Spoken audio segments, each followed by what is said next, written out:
Hello guys. At the beginning of 1960s, after Maulana Bashani, Sheikh Mujeeb Ur Rehman became the leader of Awami League, and he had started his political career in an aggressive mode from the beginning, from the day when he was in an aggressive mode.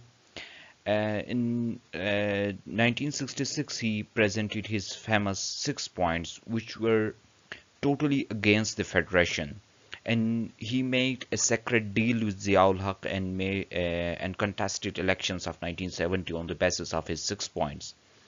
Today we are going to study about those 6 points, and you will see how injurious were those 6 points to the federation. The first point, it was not a dangerous point. In the first point, he stated that the character of government shall be federal and parliamentary, in which the elections to the federal and provincial assemblies shall be direct on the basis of adult franchise. Since these points were presented during the period of Ayub Khan, and according to the Constitution of 1962, the constitution was a presidential constitution, and elections for the provincial and federal assemblies were held on indirect basis. And Mujeeb Ur Rahman demanded that the future constitution should provide federal and parliamentary system with direct elections on the basis of adult franchise for federal and provincial assemblies. And the federal government shall be responsible only for defense and foreign affairs. He was in favor of curtailing the powers of central government and granting more and more powers to provincial governments. So he demanded that the federal government shall only be responsible for defense and foreign affairs, and remaining all subjects must be transferred to the provincial governments. There shall be two separate currencies for two wings, mutually and freely convertible in each wing. As an alternative, a single currency subject to the establishment of Federal Reserve System, in which there will be regional Federal Reserve Bank, shall take up steps to prevent the flight of capital from one region to other region. So he was demanding that there must be two separate currencies, one for West Pakistan and one for East Pakistan, and there should be two separate state banks, one for East Pakistan and one for West Pakistan, and measures should be taken to prevent the flight of capital from one region to other. Uh, this demand was practically impossible. By demanding that there should be two separate currencies for a single state, indirectly he was saying that Pakistan should be divided into two separate and sovereign states, because a sovereign state could not have two separate currencies and two separate Federal Reserve banks. Fiscal policy shall be responsibility of federating units. The federal government shall be provided with sufficient revenue to meet the requirements of defense and foreign affairs.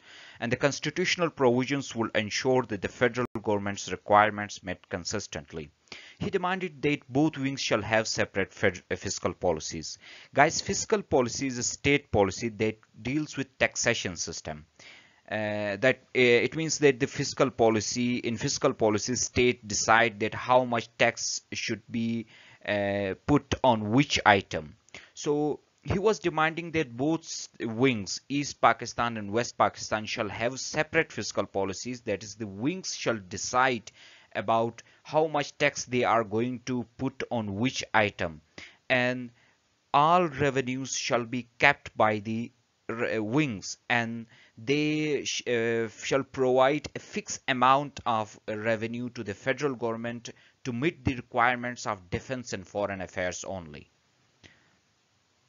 And he stated that the constitutional provisions shall be made to enable separate accounts to be maintained about foreign exchange earnings of both each federating units. The foreign exchange requirements of the federal government shall be met by governments of federating units on the basis of ratio to be determined in accordance to the procedures laid down in the Constitution. The regional government shall have the power to negotiate the foreign trade and aid within the framework of foreign policy.